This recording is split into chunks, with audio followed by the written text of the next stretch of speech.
বাংলায় একটা প্রবাদ আছে, গরিবের চালে ভাতে বলে না। আসলে গরিব হয়ে জন্ম নেওয়াটাই হচ্ছিল আজন্ম একটা পাপ।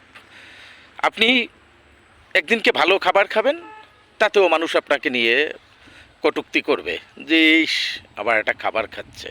আপনি ভালো একটা জামা গায়ে দিবেন, তাতেও মানুষের হিংসা হবে। আপনি ভালো একটা প্যান্ট পরবেন, তাতেও মানুষ হিংসা করবে। ভালো একটা জুতা পরবেন, তাতেও মানুষ হিংসা করবে।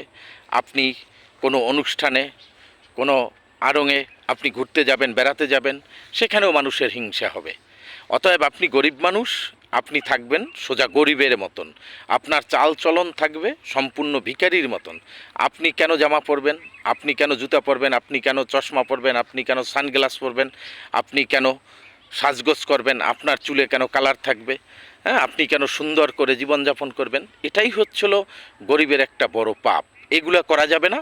এগুলোর থেকে আপনাকে সব সময় বিরত থাকতে হবে। আপনি গরিব, তার মানে কি আপনার গায়ে নোংরা জামা, আপনার চুল এলোমেলো, আপনার গায়ে গতরে দুর্গন্ধ, এগুলো নিয়ে আপনি আপনার জীবনযাপন করবেন। আপনি ভালো খেতে পারবেন না, ভালো পড়তে পারবেন না।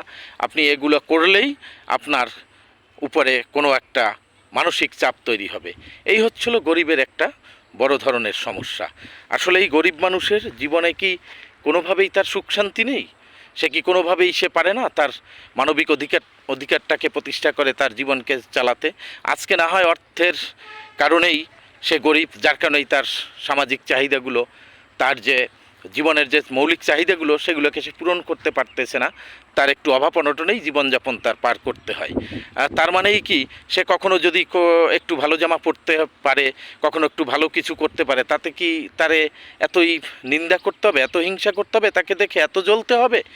কি শুধুই কি যাদের ক্ষমতা আছে, যাদের টাকা আছে, পয়সা আছে, যাদের সমস্ত কিছু আছে, একমাত্র তারাই করবে?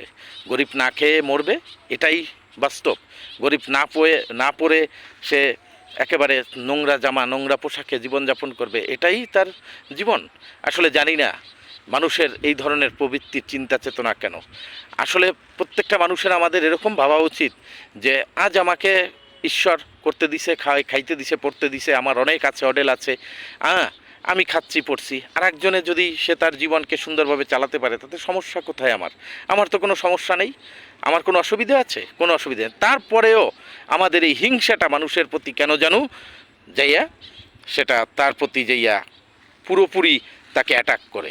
এই হচ্ছিল আমাদের মানসিকতা। আসলেই এজন্যই বলি, গরিব হয়ে জন্ম নেওয়াটাই হচ্ছিল আজন্ম একটি পাপ। সকলে ভালো থাকবেন, সুস্থ থাকবেন, আর সকলের মন মানসিকতার পরিবর্তন হোক, এই প্রার্থনা রাখি। সুস্থ থাকুন, ভালো থাকুন।